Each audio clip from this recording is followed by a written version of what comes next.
Contextualizando o Brasil, assim, se a gente for pegar do período que a gente está falando de imperialismo, de corrida armamentista, a Primeira Guerra Mundial, a Revolução Russa, o Brasil, no final do século XIX, 1889, é proclamado a República no Brasil. O Brasil se torna uma república, era uma monarquia que era governada por Dom Pedro II, né? Se considerava um rei português. Os republicanos, a população se considerava sendo governada ainda por Portugal, mesmo sendo o Brasil independente, mas sendo uma monarquia de dinastia portuguesa. Então, quando tem a declaração, a proclamação da República, o Brasil deixa de ter súditos e passa a ter cidadãos a obedecer às leis e ver que o território não tem dono. O território brasileiro pertence a uma nação. Se cria a ideia de nação, a ideia de ser brasileiro. Até então não era bem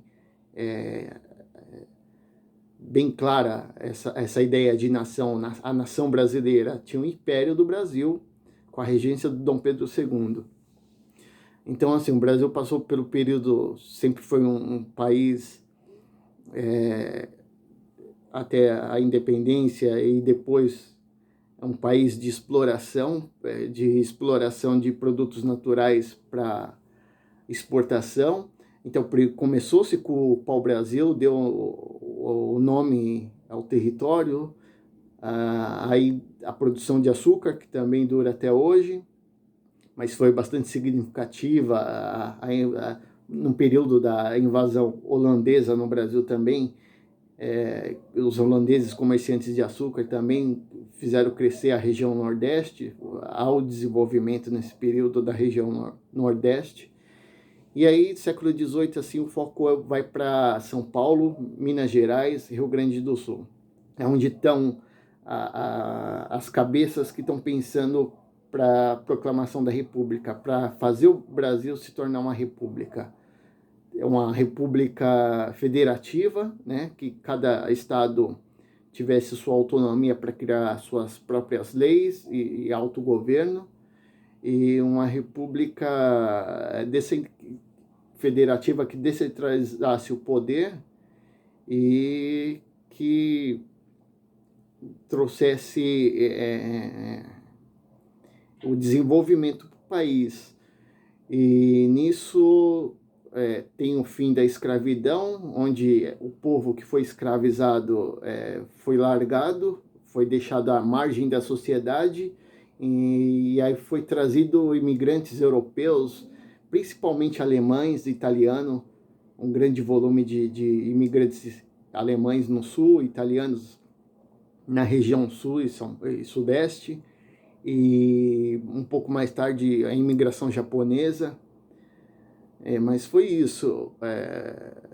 O Brasil, desse início de século XX, de início de república, ele se baseou, né, exclusivamente, assim, o principal produto econômico do Brasil. O Brasil estava voltado para o café, para a produção de café.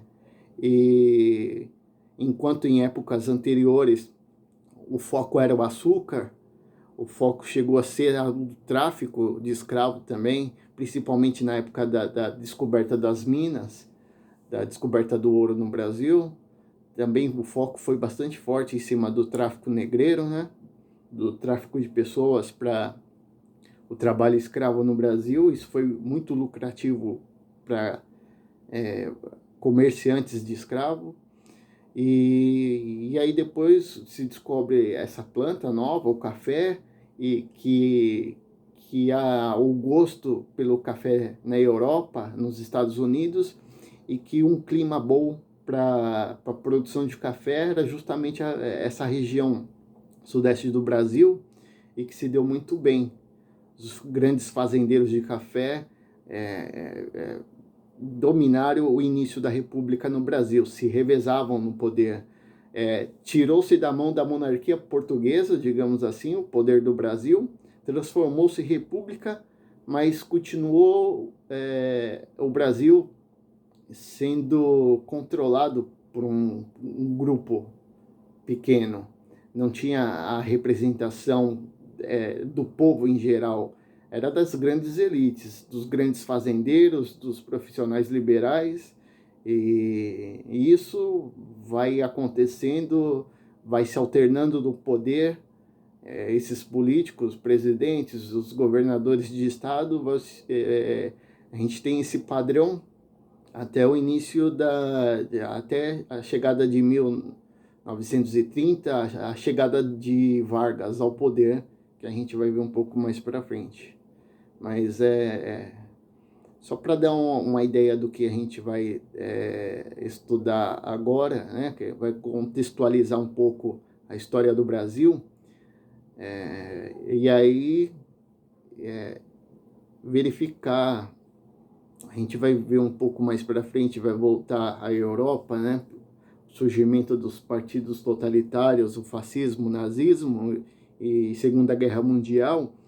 E a gente precisa estar um pouco alinhado com a história do Brasil para entender a participação do começo da Era Vargas, entender as conjunturas, a conjuntura do Brasil, a relação que o Brasil teve com a Europa depois do fim da Segunda Guerra Mundial, e aí a gente vai dando prosseguimento, beleza?